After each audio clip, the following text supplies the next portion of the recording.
La flat tax, on le sait, c'est l'un des principaux marqueurs fiscaux du mandat d'Emmanuel Macron, de la présidence Macron. Or, ce prélèvement forfaitaire unique, ce PFU, ce PFU de 30% sur les revenus de l'épargne, est clairement dans le collimateur de beaucoup de députés, à la fois de gauche et de droite. Et on sait qu'il y a un budget 2025 qui s'annonce compliqué à boucler et un Premier ministre qui s'est dit ouvert et favorable même à plus de justice fiscale. Bonjour Charles.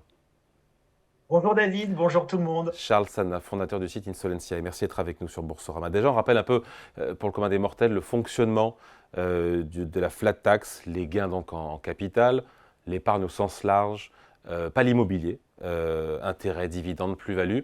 Tout ça est frappé, expliquez-nous, parce que je le fais un peu rapidement, à 30%. C'est ça David. Alors les gains sont frappés et sont fiscalisés à 30%. Alors historiquement, quand vous aviez la fiscalité du capital était considérée comme un revenu.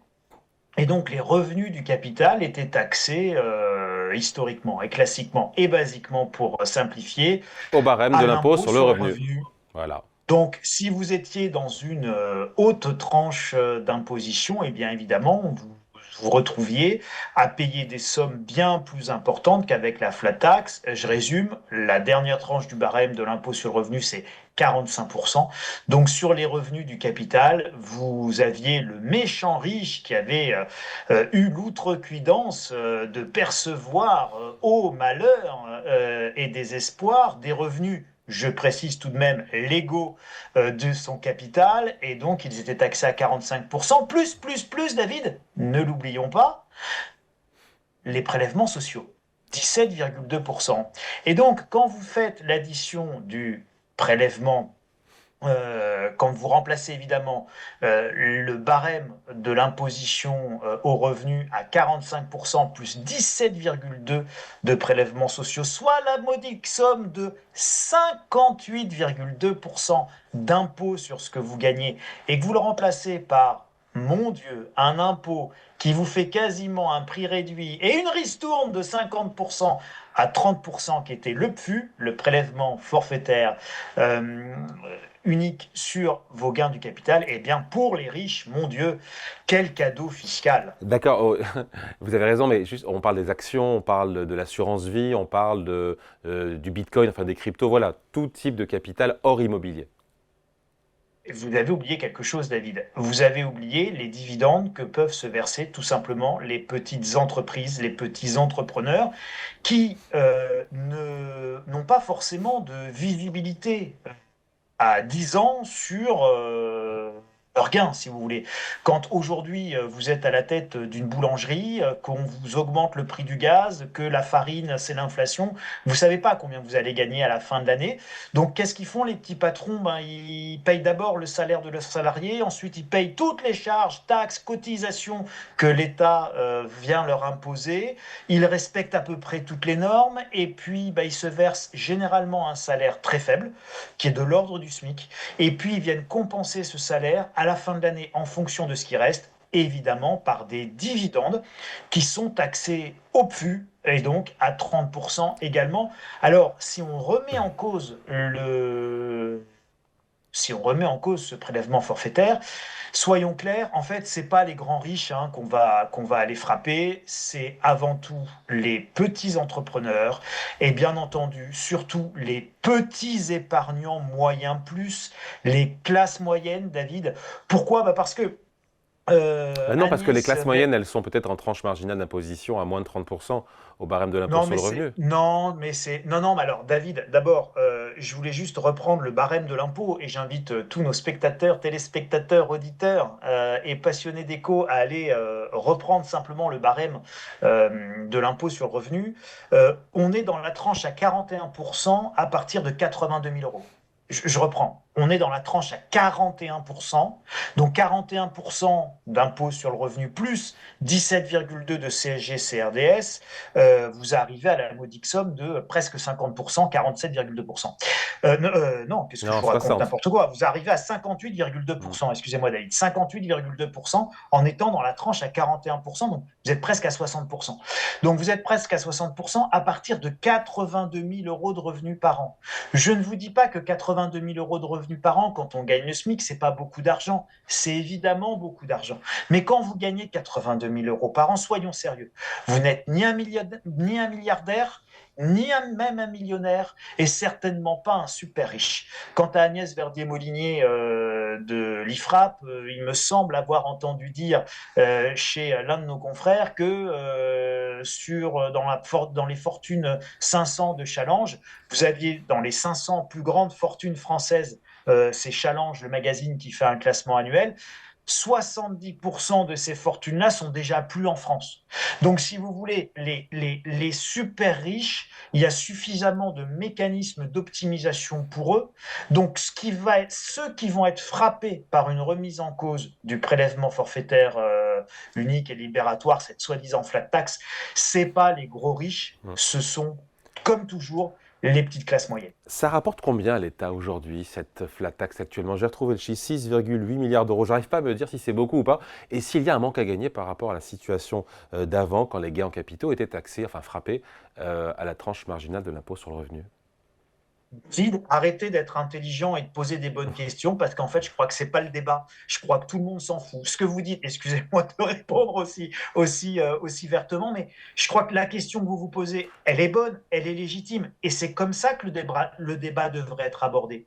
Est-ce que c'est une mesure pertinente ou pas pertinente? Là, en fait, c'est un totem fiscal, c'est un totem de communication, c'est plus de l'économie. On est dans de l'idéologie, on n'est plus dans du pragmatisme. Donc, est-ce que ça rapporte aujourd'hui? Personne n'est capable de le dire. C'est-à-dire que si on compare par rapport à ce que la base ancienne Voilà, c'est ce ça. que ça rapportait à l'impôt sur le revenu en 2017, puisque ça a été instauré en 2018, Ouais. ça rapporte plus aujourd'hui. Pourquoi ça rapporte plus aujourd'hui? Parce que les dividendes, c'est-à-dire la base taxable des Sont plus dividendes importants. qu'on se distribue, elle a augmenté. Pourquoi elle a augmenté? Parce que les dividendes, ils sont moins taxés. Un malin le lynx, évidemment. Oui, mais le Donc lynx, il est malin forcément, aussi. Charles, un retour au barème progressif de l'impôt sur le revenu, l'Institut Montaigne, qui sont des gens sérieux, ont calculé que ça pourrait, oui. en théorie, rapporter autour de 3,5 milliards d'euros, sauf si les gens se mettaient à moins se verser, parce que ça coûte plus cher en termes d'impôts, des dividendes, et là, ça ne pourrait ne plus rien rapporter de plus à l'État.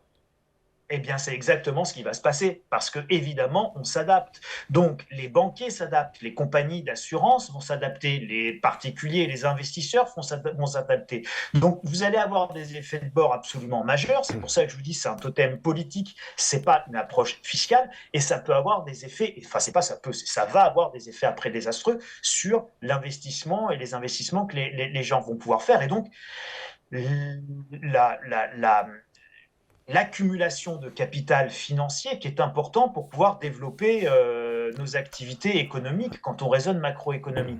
Qu'est-ce qui va se passer? Eh bien, il va se passer tout simplement que on va faire pas de distribution de dividendes, on va faire du dividende réinvesti, mais pas distribué. Or, aujourd'hui, ce sont des produits financiers que vous pouvez acheter. Vous avez quand vous prenez par exemple un indice, vous pouvez acheter un produit qui va répliquer cet indice avec soit les dividendes réinvestis, soit avec les dividendes distribués. Donc, soit vous allez toucher un peu de sous tous les ans, les dividendes, et donc là, imaginons, vous les touchez, ils sont fiscalisés, soit vous faites du dividende réinvesti, et donc vos dividendes sont réinvestis, vous les touchez pas, ils ne sont pas fiscalisés. Pas de revenus, pas d'impôts, d'accord? Donc pas de revenus, pas d'impôts, les gens, pour pas payer d'impôts, eh bien, ils préféreront ne pas se verser de revenus. Et donc, Donc, il y quand on aura ne se moins de verse pas recettes de fiscales. revenus, il y a moins de recettes fiscales, mais il y a aussi moins de revenus, donc moins d'argent qui va venir tourner dans l'économie. Vous stérilisez de l'argent. Ça, c'est le premier effet de bord Après, désastreux majeur. ouais. Après, il y a quand même une situation politique qui ne vous a pas échappé, cher Charles. Il y a un budget 2025 qui est très compliqué. Il y a 30 milliards d'euros d'économies à trouver ou d'argent à trouver. Il y aura un cocktail, on s'en doute bien, entre des hausses d'impôts et des baisses de dépenses. Michel Barnier, nouveau Premier ministre, a dit être favorable à plus de justice fiscale. C'est un mot qui a sonné dans toutes les têtes. On a compris qu'il y a peu de chances que la flat tax soit abrogée, supprimée, comme le souhaite le nouveau Front populaire. Mais il y a des pistes qui sont dans la presse, peut-être des ballons d'essai, je ne sais pas, pour amoindrir, pour réaménager la flat tax. On parle d'un relèvement de taux. Le MoDem, à l'époque, je crois que c'était en 2023, a défendu l'idée d'augmenter de 5 points, passer de 30% à 35% de la flat tax, avec au moins 1 milliard d'euros de recettes en plus. Ou de plafonner l'avantage fiscal, donc une flat tax jusqu'à un certain seuil, et ensuite, les dividendes seraient frappés au barème de l'impôt sur le revenu pour donc les plus aisés. Vous en pensez quoi de ces différentes pistes dans la mesure où tout le monde, a priori, sera mis à contribution? J'en pense, David, toujours la même chose.